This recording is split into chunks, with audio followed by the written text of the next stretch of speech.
BA 4ನೇ ಸೆಮಿಸ್ಟರ್ಗೆ ರಾಜ್ಯಶಾಸ್ತ್ರವನ್ನು ಆಯ್ಕೆ ಮಾಡಿಕೊಂಡಿರುವ ವಿದ್ಯಾರ್ಥಿಗಳಿಗೆ ಆತ್ಮೀಯ ಸ್ವಾಗತ.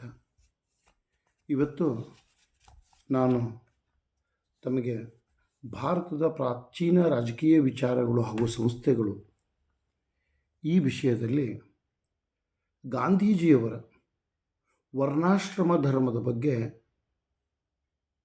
ಯಾವ ದೃಷ್ಟಿಕೋನವನ್ನು ಹೊಂದಿದ್ರು ಅನ್ನೋದ್ರ ಬಗ್ಗೆ ನಿಮ್ಮ ಜೊತೆ ಚರ್ಚಿಸ್ತಾ ಇದ್ದೇನೆ. ರಾಣಿ ಚೆನ್ನಮ್ಮ ವಿಶ್ವವಿದ್ಯಾಲಯದ ಪಠ್ಯಕ್ರಮದ ಪ್ರಕಾರ ವರ್ಣಾಶ್ರಮ ಧರ್ಮ ಕುರಿತಂತೆ ಗಾಂಧೀಜಿಯವರ ದೃಷ್ಟಿಕೋನ ಅಂತೇಳಿ ನಮಗೊಂದು ಅಂಶ ಬರ್ತಾ ಇದೆ. ಮಹಾತ್ಮ ಗಾಂಧೀಸ್ ಪರ್ಸ್ಪೆಕ್ಟಿವ್ ಆಫ್ ವರ್ಣಾಶ್ರಮ ಧರ್ಮ ಅಂತೇಳಿ.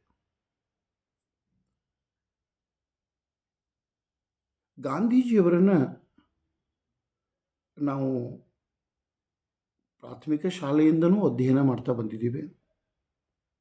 ಗಾಂಧಿಯ ವಿಚಾರಗಳ ಬಗ್ಗೆ ಅಧ್ಯಯನ ಮಾಡ್ತಾ ಇದ್ದೀವಿ. ಗಾಂಧೀಜಿಯವರು ಯಾವ ಸನ್ನಿವೇಶ, ಪರಿಸ್ಥಿತಿ, ಪ್ರಸಂಗಗಳಲ್ಲಿ ಎಂಥ ವಿಚಾರಗಳನ್ನು ವ್ಯಕ್ತಪಡಿಸಿದರು ಅನ್ನೋದ್ರ ಬಗ್ಗೆನೂ ನಾವೆಲ್ಲರೂ ಕಲ್ತಿದ್ದೀವಿ. ಅವರನ್ನು ರಾಷ್ಟ್ರಪಿತ ಅಂತ ಕರೀತಾ ಇದ್ದಾರೆ, ಅವರನ್ನು ಒಬ್ಬ ಸಂತ ಅಂತ ಕರೀತಾ ಇದ್ದಾರೆ. ಅವರು ಸಾಮಾಜಿಕ ಬದಲಾವಣೆಗಳಿಗಾಗಿ, ಆರ್ಥಿಕ ಬದಲಾವಣೆಗಳಿಗಾಗಿ, ಸ್ವಾತಂತ್ರ್ಯ ಮತ್ತು ಸಮಾನತೆಗಾಗಿ, ಮಾನವೀಯ ಮೌಲ್ಯಗಳಿಗಾಗಿ ನಿರಂತರವಾಗಿ ಹೋರಾಟ ಮಾಡಿದರು ಅನ್ನೋದನ್ನು ನಾವು ಅಧ್ಯಯನ ಮಾಡ್ತೀವಿ.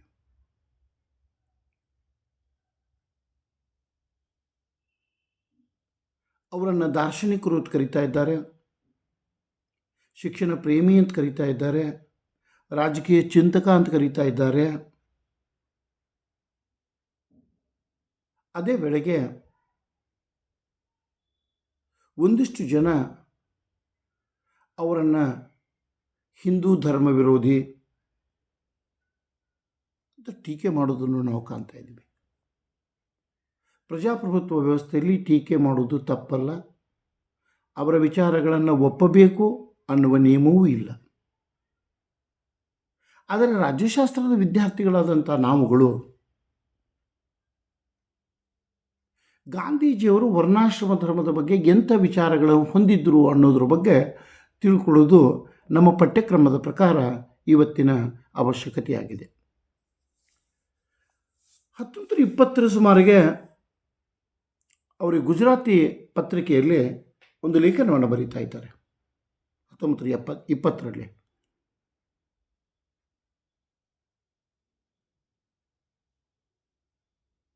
ಅಲ್ಲಿಂದ ಮುಂದೆ ಆವಾಗ ಅವರು ವರ್ಣಾಶ್ರಮ ಧರ್ಮವನ್ನು ಬೆಂಬಲಿಸ್ತಾ ಇದ್ದಾರೆ.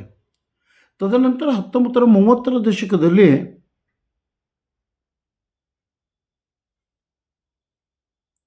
ಯಾವ ಗಾಂಧಿ 20ರ ದಶಕದಲ್ಲಿ ವರ್ಣಾಶ್ರಮ ಧರ್ಮವನ್ನು ಬೆಂಬಲಿಸ್ತಾ ಇದ್ದಾರೆ, ಅದು ನಮ್ಮ ಸಾಮಾಜಿಕ ವ್ಯವಸ್ಥೆಗೆ ಪೂರಕವಾಗಿದೆ, ನಮ್ಮ ಸನಾತನ ಧರ್ಮವನ್ನು ಪ್ರತಿಪಾದಿಸ್ತಾ ಇದೆ, ನಮ್ಮ ವ್ಯವಸ್ಥೆಗೆ ಅವಶ್ಯಕವಾಗಿದೆ ಅನ್ನುವ ವಾದವನ್ನು 20ನೇ ಶತಮಾನದಲ್ಲಿ ಮಂಡಿಸಿದಂಥ ಗಾಂಧಿ 30ನೇ ಶತಮಾನಕ್ಕೆ ಅಂದರೆ 1930ರ ಸುಮಾರಿಗೆ ಈ ವರ್ಣಾಶ್ರಮ ಧರ್ಮ ಮನುಕುಲಕ್ಕೆ ಕಂಟಕ, ಸಾಮಾಜಿಕ ವ್ಯವಸ್ಥೆಗೆ ವಿರುದ್ಧವಾದದ್ದು,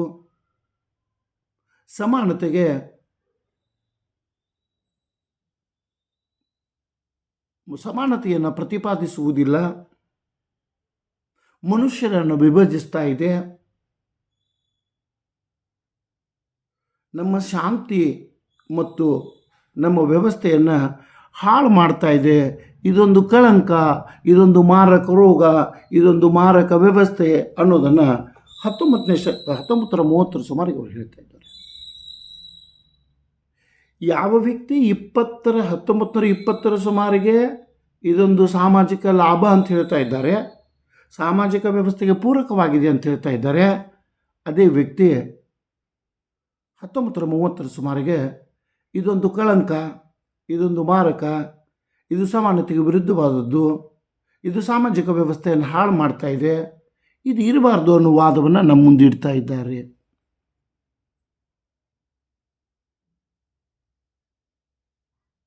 ಇದು ಒಳ್ಳೆಯದಲ್ಲ, ಇದು ಅಪಾಯಕಾರಿ, ಇದು ಹಾನಿಕಾರಕ, ಇದರ ಅವಶ್ಯಕತೆಗೆ ನಮಗೆ ಭಾರತೀಯರಿಗೆ ಇಲ್ಲ. ಈ ರೀತಿ ಅತ್ಯಂತ ವಿರೋಧಾಭಾಸ ಅಂತ ಏನು ಹೇಳ್ತಾ ಇದ್ದೀರಲ್ಲ, ಕಾಂಟ್ರಾಡಿಕ್ಟರಿ ಅಂತ ಏನು ಹೇಳ್ತಾ ಇದ್ದೀವಲ್ಲ, ಅಂಥ ವಿಚಾರವನ್ನು ಇಲ್ಲಿ ನಮ್ಗೆ ವ್ಯಕ್ತಪಡಿಸ್ತಾ ಇದ್ದಾರೆ.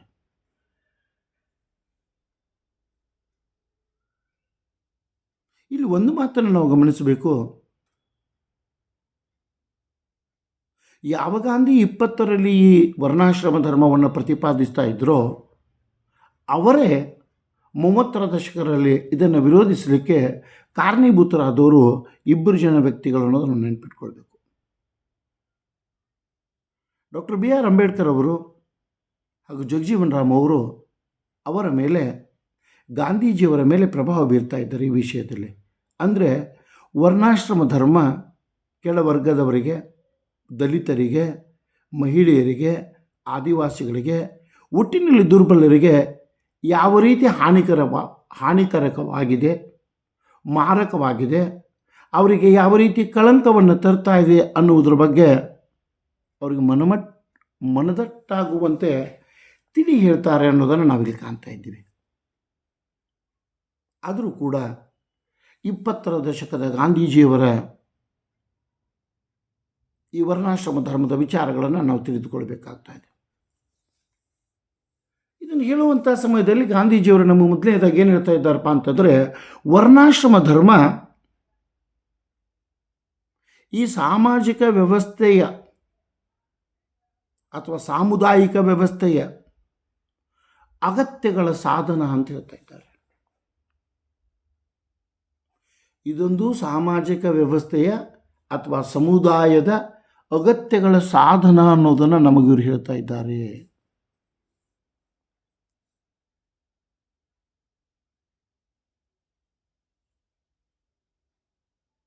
ಈ ವರ್ಣಾಶ್ರಮ ಧರ್ಮದಲ್ಲಿ ಗಾಂಧೀಜಿಯವರು ಹೇಳುವಂತೆ ಸಾಕಷ್ಟು ಕಟ್ಟುಪಾಡುಗಳು ಮತ್ತು ನಿರ್ಬಂಧಗಳಿದ್ದಾವೆ.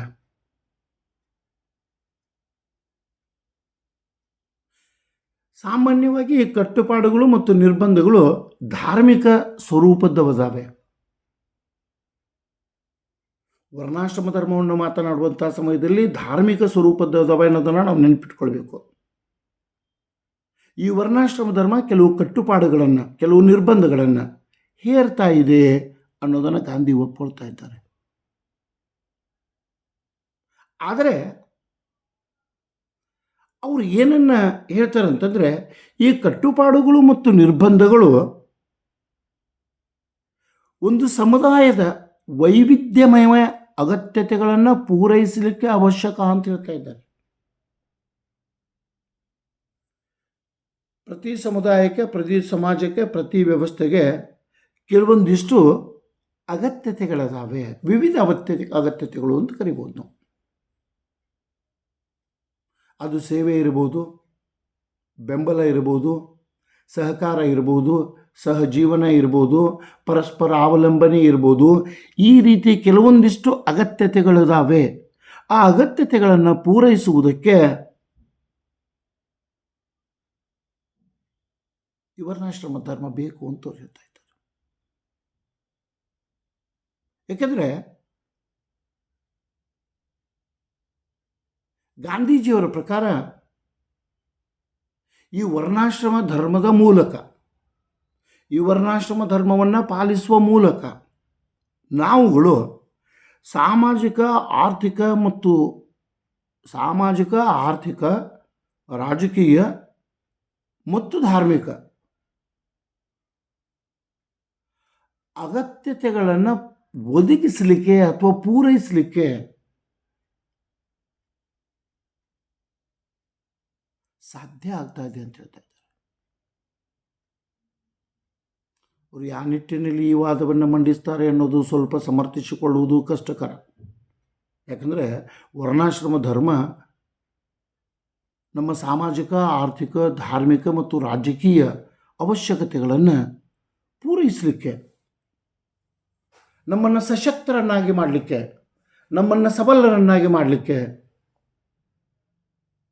ಅನುಕೂಲಕರವಾಗ್ತಾ ಇದೆ, ಪೂರಕವಾದ ಒಂದು ವಾತಾವರಣವನ್ನು ನಿರ್ಮಾಣ ಮಾಡ್ತಾ ಇದೆ ಅಂತ ಹೇಳ್ತಾ ಇದ್ದಾರೆ. ಅದನ್ನು ಸಮರ್ಥಿಸಿಕೊಳ್ಳುವುದು ಸ್ವಲ್ಪ ಕಷ್ಟಕರ. ಆದರೆ ಅವ್ರು ಏನು ಹೇಳ್ತಾರೆ ಅಂದರೆ, ಇಲ್ಲಿ ಈ ವರ್ಣಾಶ್ರಮ ಧರ್ಮ ಧಾರ್ಮಿಕ ಅವಶ್ಯಕತೆಗಳನ್ನ ಪೂರೈಸಲಿಕ್ಕೆ, ಧಾರ್ಮಿಕ ಆಚರಣೆಗಳನ್ನು, ಧಾರ್ಮಿಕ ವಿಧಿವಿಧಾನಗಳನ್ನು, ಏನು ಪೂಜೆ ಪುನಸ್ಕಾರ ಅಂತ ಕರೀತಾ ಇದ್ದೀವಿ, ಈ ಧಾರ್ಮಿಕ ವಿಧಿವಿಧಾನಗಳನ್ನು, ದೈವಿಕ ಆಚರಣೆಗಳನ್ನು ಮಾಡಲಿಕ್ಕೆ ಅವಕಾಶ ಕೊಡ್ತಾ ಇತ್ತು. ಈ ರೀತಿ ಅವಕಾಶಗಳನ್ನು ಅಂದರೆ ನಮ್ಮದೇ ಆದ ಧರ್ಮ, ನಮ್ಮದೇ ಆದ ವಿಚಾರ, ನಮ್ಮದೇ ಆದ ಆಚಾರ, ನಮ್ಮದೇ ಆದ ಪದ್ಧತಿಯ ಮೂಲಕ ನಾವುಗಳು ನಮ್ಮ ಧರ್ಮವನ್ನು ಆಚರಣೆ ಮಾಡಿದರೆ ಅದರಿಂದ ಅನವಶ್ಯಕ ಸ್ಪರ್ಧೆ ಸಮಾಜದಲ್ಲಿ ಕಾಣೋದಿಲ್ಲ. ಇದೊಂದು ಸಕಾರಾತ್ಮಕ, ಇದೊಂದು ಗುಣಾತ್ಮಕ, ಇದೊಂದು ಜನಪರವಾದಂಥ ವಿಚಾರ ಅಂತ ಹೇಳ್ತಾ ಇದ್ದಾರೆ. ಆ ಮೂಲಕ ಇದನ್ನು ರಾಜಕೀಯ ವ್ಯವಸ್ಥೆಯಲ್ಲಿ ತಂದರೆ ಅಭಿವೃದ್ಧಿ, ಬೆಳವಣಿಗೆ, ಐಕ್ಯತೆ ಬರ್ತಾ ಇದೆ ಅನ್ನೋ ವಾದವನ್ನು ಅವ್ರು ನಮ್ಮ ಮುಂದಿಡ್ತಾರೆ. ಇನ್ನು ಅವ್ರು ಎರಡನೇ ವಿಚಾರವನ್ನು ನಾವು ತಗೊಂಡ್ರೆ, ಈ ವರ್ಣಾಶ್ರಮ ಧರ್ಮವನ್ನು ಬೆಂಬಲಿಸುವಂಥ ಸಮಯದಲ್ಲಿ ಅಥವಾ ವರ್ಣಾಶ್ರಮ ಧರ್ಮದ ಬಗ್ಗೆ ತಮ್ಮ ವಿಚಾರಗಳನ್ನು ವ್ಯಕ್ತಪಡಿಸುವಂಥ ಸಮಯದಲ್ಲಿ ಅವರೇನು ಹೇಳ್ತಾ ಇದ್ದಾರೆ ಅಂತಂದರೆ, ಇವುಗಳು ಸಾರ್ವತ್ರಿಕ ಅಂತ ಹೇಳ್ತಾ ಇದ್ದಾರೆ. ಒಪ್ಪಿಕೊಳ್ಳುವಂಥ ಮಾತು. ಪ್ರಾಚೀನ ಸಮಾಜದಲ್ಲಿ, ಅಂದರೆ ಇವತ್ತು ನಾವು ವರ್ಣಾಶ್ರಮ ಧರ್ಮವನ್ನು ಪಾಲಿಸೋದಿಲ್ಲ, ಪ್ರಾಚೀನ ಸಮಾಜದಲ್ಲಿ ಅದರಲ್ಲಿಯೂ ಭಾರತೀಯ ಸಮಾಜದಲ್ಲಿ ಈ ವರ್ಣಾಶ್ರಮ ಧರ್ಮ ವ್ಯವಸ್ಥೆ ಎನ್ನುವುದು ಅಥವಾ ವರ್ಣ ವ್ಯವಸ್ಥೆ ಎನ್ನುವುದು ಸಾರ್ವತ್ರಿಕವಾಗಿತ್ತು. ಇದು ಎಲ್ಲ ಕಡೆಗೆ ಇತ್ತು. ಈ ವ್ಯವಸ್ಥೆ ಎಲ್ಲ ಕಡೆಗೆ ಇತ್ತು ಅನ್ನೋದನ್ನು ನಾವು ಒಪ್ಪಿಕೊಳ್ಳಲೇಬೇಕು.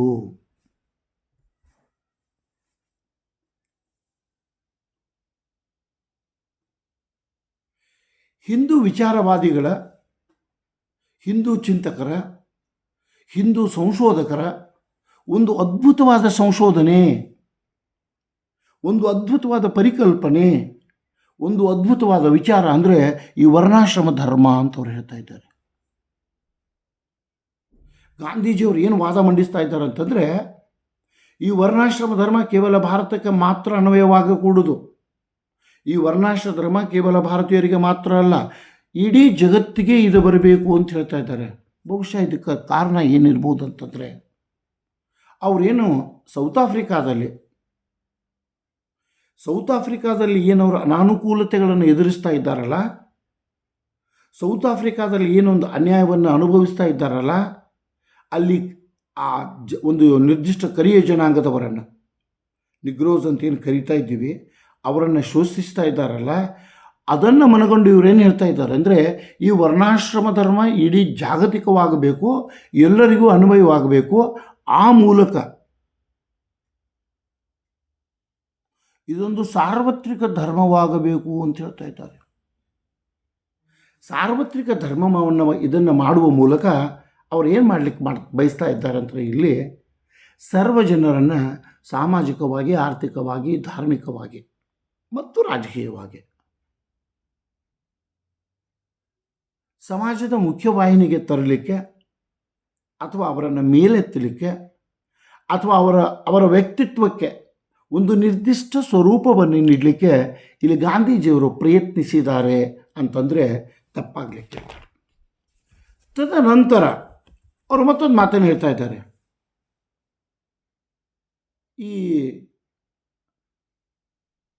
ವರ್ಣಾಶ್ರಮ ಧರ್ಮವು ಉತ್ತಮ ಜೀವನವನ್ನು ನಡೆಸಲಿಕ್ಕೆ ಸಹಕಾರಿಯಾಗಿದೆ. ಯಾಕೆ?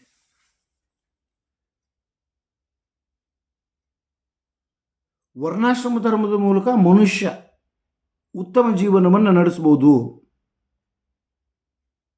ಉತ್ತಮ ಜೀವನವನ್ನು ನಡೆಸಲಿಕ್ಕೆ ಒಂದು ಪೂರಕವಾದ ವಾತಾವರಣವನ್ನು, ಒಂದು ಪರಿಸ್ಥಿತಿಯನ್ನು ಈ ವರ್ಣ ವ್ಯವಸ್ಥೆ ನಿರ್ಮಾಣ ಮಾಡ್ತಾ ಇದೆ ಅನ್ನೋ ವಾದವನ್ನು ಗಾಂಧಿ ನಮ್ಮ ಮುಂದಿಡ್ತಾ ಇದ್ದಾರೆ. ಅದು ಯಾಕಂತಂದರೆ,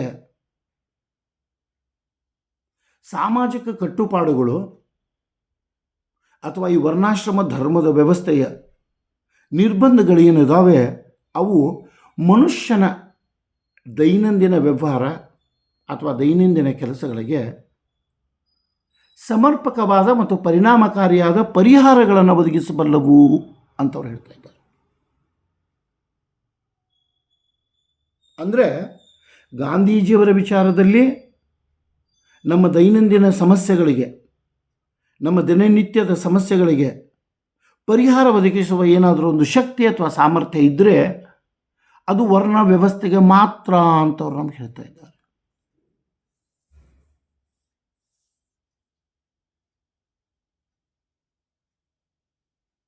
ಅದನ್ನು ಅವ್ರು ಯಾಕೆ ಹೇಳ್ತಾರೆ ಅನ್ನೋ ಪ್ರಶ್ನೆ ಬಂದಾಗ ಇದು ಕಲಹ ಮುಕ್ತ ಸಮಾಜವನ್ನು ನಿರ್ಮಾಣ ಮಾಡ್ತಾ ಇದೆ ಅಂತ ಹೇಳ್ತಾರೆ ಅವರು. ಸಮಾಜದಲ್ಲಿ ಕಲಹಗಳೇ ಆಗೋದಿಲ್ಲ ಅಂತ ಹೇಳ್ತಾರೆ ವರ್ಣಾಶ್ರಮ ಧರ್ಮ ಇದ್ದರೆ. ಅದು ಅವ್ರ ವಿಚಾರ, ನನ್ನ ವಿಚಾರ ಅಲ್ಲ. ವರ್ಣಾಶ್ರಮ ಧರ್ಮದಿಂದ ಕಲಹಗಳಾಗ್ತವೆ, ಆ ಮಾತು ಬೇರೆ. ಅದ್ರ ಬಗ್ಗೆ ನಾನು ಇಲ್ಲಿ ಮಾತಾಡೋದಿಲ್ಲ, ಯಾಕಂದರೆ ನಮ್ಮ ಸಿಲೆಬಸ್ ಔಟ್ ಆಫ್ ಸಿಲೆಬಸ್ ನಾವು ಹೋಗೋದು ಬೇಡ. ಕಲಹಗಳನ್ನು ತಪ್ಪಿಸಿ ಸಮಸ್ಯೆಗಳನ್ನು ಸಮರ್ಪಕವಾಗಿ ಮತ್ತು ಪರಿಣಾಮಕಾರಿಯಾಗಿ ಎದುರಿಸಿ ಶಾಂತಿಯುತವಾದ ಸಹಜೀವನವನ್ನು ನಡೆಸಲಿಕ್ಕೆ ಈ ವರ್ಣಾಶ್ರಮ ಧರ್ಮ ಪೂರಕ, ಅನುಕೂಲಕರ, ಸಹಕಾರಿ ಅನ್ನೋ ವಾದವನ್ನು ಗಾಂಧಿಯನ್ನು ಮುಂದಿಡ್ತಾ ಇದ್ದಾರೆ.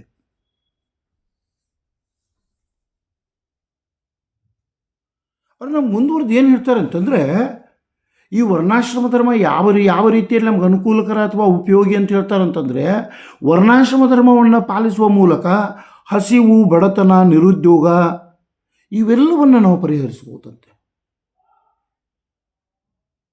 ವರ್ಣಾಶ್ರಮ ಧರ್ಮದ ಆಚರಣೆಯ ಮೂಲಕ, ವರ್ಣಾಶ್ರಮ ಧರ್ಮದ ಪಾಲನೆಯ ಮೂಲಕ ಹಸಿವು, ಬಡತನ, ನಿರುದ್ಯೋಗದಂಥ ಸಮಸ್ಯೆಗಳನ್ನು, ಸವಾಲುಗಳನ್ನು ನಾವು ಸಮರ್ಥವಾಗಿ ನಿರ್ವಹಿಸಬಹುದು, ನಿಭಾಯಿಸಬಹುದು, ಪರಿಹರಿಸಬಹುದು ಅನ್ನೋ ವಾದವನ್ನು ಗಾಂಧಿ ನಮ್ಮ ಮುಂದಿಡ್ತಾ ಇದ್ದಾರೆ.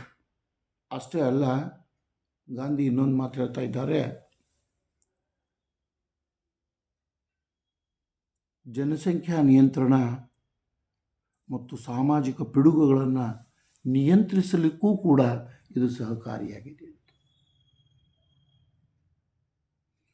ವರ್ಣಾಶ್ರಮ ಧರ್ಮದ ಮೂಲಕ ಗಾಂಧೀಜಿಯವರು ಯಾವ ರೀತಿ ಜನಸಂಖ್ಯೆಯನ್ನು ನಿಯಂತ್ರಿಸಲಿಕ್ಕೆ ಪ್ರಯತ್ನ ಪಟ್ಟರು ಅನ್ನೋದು ನನಗೆ ಅರ್ಥ ಆಗ್ತಾ ಇಲ್ಲ. ಅದರ ಸಾಮಾಜಿಕ ಪಿಡುಗುಗಳು ಅವುಗಳನ್ನು ನಿಯಂತ್ರಿಸಬಹುದಾಗಿತ್ತು, ಅದು ಕೂಡ ಅಷ್ಟು ಸಾಧ್ಯ ಇರಲಿಲ್ಲ. ಯಾಕೆಂದರೆ ಒಂದು ಸಮಾಜವನ್ನು, ಒಂದು ವರ್ಣವನ್ನು, ಒಂದು ವರ್ಗವನ್ನು ನಾವು ನಿಕೃಷ್ಟವಾಗಿ ಕಾಣ್ತಾ ಇದ್ದೀವಿ. ಆದರೆ ಗಾಂಧೀಜಿಯವರ ವಿಚಾರದಲ್ಲಿ ಅವ್ರನ್ನ ಟೀಕೆ ಮಾಡಲೇಬೇಕು, ನಾವಿಲ್ಲಿ ವಿಮರ್ಶೆ ಮಾಡಲೇಬೇಕು. ಜನಸಂಖ್ಯೆಯನ್ನು ಈ ವರ್ಣಾಶ್ರಮ ಧರ್ಮದ ಮೂಲಕ ಯಾವ ರೀತಿ ನಿಯಂತ್ರಣ ಮಾಡಬೇಕು ಅಥವಾ ಮಾಡ್ಬೋದಾಗಿತ್ತನ್ನ ಅನ್ನೋದನ್ನು ಗಾಂಧಿ ನಮಗೆ ವಿವರಿಸೋದಿಲ್ಲ. ಅಷ್ಟೇ ಇಲ್ಲ, ಸಾಮಾಜಿಕ ಪಿಡುಗುಗಳನ್ನು ಯಾವ ರೀತಿ ನಿವಾರಣೆ ಮಾಡ್ಬೋದಾಗಿತ್ತು ಅನ್ನೋದಕ್ಕೂ ವಿವರಣೆ ನೀಡೋದಿಲ್ಲ. ಆದರೆ ಒಂದು ಮಾತು ಹೇಳ್ತಾರೆ, ಅವೆರಡನ್ನೂ ಇದು ನಿಯಂತ್ರಿಸಲಿಕ್ಕೆ ಸಾಧ್ಯ ಇದೆ ಅಂತ ಹೇಳ್ತಾರೆ. ಆ ಮಾತನ್ನು ಅಷ್ಟೊಂದು ಸರಳವಾಗಿ ಮತ್ತು ಸುಲಭವಾಗಿ ಒಪ್ಪಲಿಕ್ಕೆ ಸಾಧ್ಯ ಇಲ್ಲ. ಯಾಕೆಂದರೆ ಈ ವರ್ಣಾಶ್ರಮ ಧರ್ಮವೇ ಸಾಮಾಜಿಕ ಪಿಡುಗುಗಳಿಗೆ ಕಾರಣೀಭೂತವಾಗ್ತಾ ಇದೆ ಅನ್ನೋದನ್ನು ನಾವು ನೆನಪಿಟ್ಕೊಳ್ಬೇಕು. ಗಾಂಧಿ ಮುಂದೆ ಮತ್ತೊಂದು ಅಂಶವನ್ನು ನಮ್ಮ ಮುಂದಿಡ್ತಾ ಇದ್ದಾರೆ. ಇದೊಂದು ಪರಿಶುದ್ಧವಾದ ಪ್ರಜಾಸತ್ತಾತ್ಮಕ ವ್ಯವಸ್ಥೆಯನ್ನು ರೂಪಿಸಲಿಕ್ಕೆ ಅವಕಾಶ ಮಾಡಿಕೊಡ್ತಾ ಇದೆ ಅಂತ. ವರ್ಣಾಶ್ರಮ ಧರ್ಮವು ಪರಿಶುದ್ಧವಾದ ಪ್ರಜಾಸತ್ತಾತ್ಮಕ ವ್ಯವಸ್ಥೆಯನ್ನು ರೂಪಿಸಲಿಕ್ಕೆ ಅವಕಾಶ ಮಾಡಿಕೊಡ್ತಾ ಇದೆ ಅಂತ ಹೇಳ್ತಾರೆ. ಇದು ಒಪ್ಪತಕ್ಕ ಮಾತಲ್ಲ. ಯಾಕಂದರೆ ಪ್ರಜಾಸತ್ತಾತ್ಮಕ ವ್ಯವಸ್ಥೆಯಲ್ಲಿ ಸಮಾನತೆಗೆ ಅವಕಾಶ ಇದೆ, ಸಾಮಾಜಿಕ ನ್ಯಾಯಕ್ಕೆ ಅವಕಾಶ ಇದೆ. ಈ ವರ್ಣಾಶ್ರಮ ಧರ್ಮ ಅನ್ನೋದು ಸಮಾನತೆ ಮತ್ತು ಸಾಮಾಜಿಕ ನ್ಯಾಯವನ್ನು ಪ್ರತಿಪಾದಿಸುವುದಿಲ್ಲ. ಆದರೆ ಗಾಂಧಿ ತಮ್ಮ ವಾದವನ್ನು ಏನು ಮಂಡಿಸ್ತಾ ಇದ್ದಾರೆ ಅಂತಂದರೆ, ಈ ವರ್ಣಾಶ್ರಮ ಧರ್ಮ ಅನ್ನೋದು ವ್ಯಕ್ತಿಯ ಧರ್ಮದ ಸಾಮರ್ಥ್ಯ, ಒಬ್ಬ ವ್ಯಕ್ತಿಯ ಧಾರ್ಮಿಕ ಸ್ವಾತಂತ್ರ್ಯ ಮತ್ತು ಗುಣಗಳನ್ನು, ಒಬ್ಬ ವ್ಯಕ್ತಿಯ ಧಾರ್ಮಿಕ ಸ್ವಾತಂತ್ರ್ಯ ಮತ್ತು ಗುಣಗಳ ಮೇಲೆ ಈ ವರ್ಣಾಶ್ರಮ ಧರ್ಮ ನಿಂತಿದೆ. ವರ್ಣಾಶ್ರಮ ಧರ್ಮ ನಿಂತಿರುವುದೇ ವ್ಯಕ್ತಿಯ ಧಾರ್ಮಿಕ ವಿಚಾರಗಳು ಅಥವಾ ಧಾರ್ಮಿಕ ಸಾಮರ್ಥ್ಯ ಮತ್ತು ಆತನ ಗುಣ ಅಥವಾ ನಡತೆಯ ಮೇಲೆ ಅಂತ ಹೇಳ್ತಾ ಇದ್ದಾರೆ. ಆ ಕಾರಣದಿಂದ ಇದು ಪ್ರಜಾಸತ್ತಾತ್ಮಕ ವ್ಯವಸ್ಥೆಯನ್ನು ರಚನೆ ಮಾಡ್ತಾ ಇದೆ. ಯಾವ ವ್ಯಕ್ತಿ ದುಡಿತಾನೆ, ಕೆಲಸ ಮಾಡ್ತಾನೆ, ತನಗೆ ವಹಿಸಿಕೊಟ್ಟ ಜವಾಬ್ದಾರಿಗಳನ್ನು ನಿರ್ವಹಿಸ್ತಾ ಇದ್ದಾನೆ, ಒಟ್ಟಿನಲ್ಲಿ ತನ್ನ ದೈನಂದಿನ ವ್ಯವಹಾರಗಳನ್ನು, ತನ್ನ ಕರ್ತವ್ಯಗಳನ್ನು ಸಮರ್ಪಕವಾಗಿ ನಿರ್ವಹಿಸ್ತಾ ಇದ್ದಾನೆ, ಅವನಿಗೆ ವರ್ಣಾಶ್ರಮ ಧರ್ಮ ನ್ಯಾಯ ಒದಗಿಸ್ತಾ ಇದೆ ಅಂತ. ಆ ಕಾರಣದಿಂದ ಈ ವರ್ಣಾಶ್ರಮ ಧರ್ಮದ ಮೂಲಕ ನಾವು ಪರಿಶುದ್ಧ ಸಮಾಜವನ್ನು ನಿರ್ಮಾಣ ಮಾಡ್ಬೋದು ಅನ್ನೋ ವಾದವನ್ನು ಗಾಂಧಿಯನ್ನು ಮುಂದಿಡ್ತಾರೆ. ಆದರೆ ವರ್ಣಾಶ್ರಮ ಧರ್ಮ ಸಮಾನತೆಯನ್ನು ಪ್ರತಿಪಾದಿಸೋದಿಲ್ಲ ಅನ್ನೋದನ್ನು ಅವರು ಮರೀತಾರೆ. ಸಮಾಜವನ್ನು 4 ವರ್ಗಗಳಾಗಿ ವಿಭಜಿಸ್ತಾ ಇದೆ ಅನ್ನೋದನ್ನು ಅವರು ಮರೀತಾರೆ. ಇನ್ನೊಂದು ಮತ್ತೊಂದು ಅಂಶವನ್ನು ಮುಂದಿಡ್ತಾರೆ. ಇದು ಮೂಲ ವರ್ಣಾಶ್ರಮ ಧರ್ಮಕ್ಕೆ ಒಲವನ್ನು ನೀಡ್ತಾ ಇದೆ. ಅಂದರೆ ಗಾಂಧಿ ನಮಗೇನು ಹೇಳ್ತಾ ಇದ್ದಾರೆ ಅಂತಂದರೆ, ನಮ್ಮ ಪೂರ್ವಜರು ಪ್ರಾಚೀನ ಕಾಲದಲ್ಲಿ ಯಾವ ವರ್ಣಾಶ್ರಮ ಧರ್ಮವನ್ನು ಪಾಲಿಸ್ತಾ ಇದ್ದರೋ, ಯಾವ ವರ್ಣಾಶ್ರಮ ವ್ಯವಸ್ಥೆ ನಮ್ಮಲ್ಲಿತ್ತೋ ಅದನ್ನು ಪಾಲಿಸುವ ಮೂಲಕ, ಅದನ್ನು ನಮ್ಮ ಜೀವನದಲ್ಲಿ ಅಳವಡಿಸಿಕೊಳ್ಳುವ ಮೂಲಕ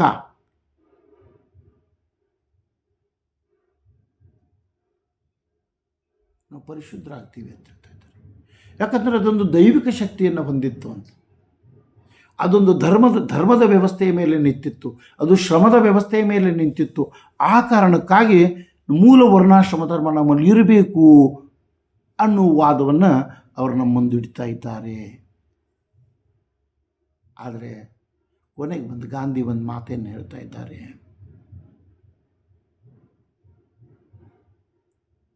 ಈ ವರ್ಣಾಶ್ರಮ ಧರ್ಮದ ಕಟ್ಟುಪಾಡುಗಳನ್ನು ಕಿತ್ತೊಗೆಯಬೇಕು. ಅಲ್ಲೇನು ಹೇಳಿದ್ರಲ್ಲ, ವರ್ಣಾಶ್ರಮ ಧರ್ಮ ಮಾನವೀಯ ವ್ಯವಸ್ಥೆಗೆ ಕಳಂಕ, ಹಾನಿಕಾರಕ, ಮಾರಕ ಅಂತ ಹೇಳಿದ್ರಲ್ಲ, ಇಲ್ಲಿ ಕನ್ಕ್ಲೂಷನ್ಗೆ ಅವ್ರು ಹಿಂಗೆ ಬರ್ತಾ ಇದ್ದಾರೆ. ಈ ವರ್ಣಾಶ್ರಮ ಧರ್ಮವನ್ನು ಸಂಪೂರ್ಣವಾಗಿ ಕಿತ್ತೊಗೆಯಬೇಕು. ಈ ವರ್ಣಾಶ್ರಮ ಧರ್ಮವನ್ನು ಪಾಲಿಸಬಾರದು. ಇದನ್ನು ಯಾವುದೇ ಸಮಯದಲ್ಲಿ, ಯಾವುದೇ ಸಂದರ್ಭದಲ್ಲಿ ನಾವು ಅನುಸರಿಸಬಾರದು. ಯಾಕೆ ಅಂತಂದರೆ, ಈ ವರ್ಣಾಶ್ರಮ ಧರ್ಮದ ಮೂಲಕ ಸತ್ಯ ಮತ್ತು ಶಾಂತಿಯನ್ನು ಸಾಧಿಸಲಿಕ್ಕೆ ಆಗೋದಿಲ್ಲ ಅಂತ ಅವ್ರು ಹೇಳ್ತಾ ಇದ್ದಾರೆ. ಸಮಾನತೆ ಇರಲಿಲ್ಲ ಅಂದರೆ ಸತ್ಯ ಬರೋದಿಲ್ಲ, ಸಮಾನತೆ ಇರಲಿಲ್ಲ ಅಂದರೆ ಶಾಂತಿ ಉಳಿಯೋದಿಲ್ಲ. ಈ ವರ್ಣಾಶ್ರಮ ಧರ್ಮ ಸಮಾನತೆಗೆ ಅವಕಾಶ ಮಾಡಿಕೊಡೋದಿಲ್ಲ. ಆ ಕಾರಣಕ್ಕಾಗಿ ಇವರು ಆ ವರ್ಣಾಶ್ರಮ ಧರ್ಮವನ್ನು ಕಿತ್ತೊಗೆದು ನೈಜ ಧರ್ಮವನ್ನು ಪಾಲಿಸಬೇಕು. ಸ್ವಾರ್ಥಕ್ಕಾಗಿ ತಮ್ಮ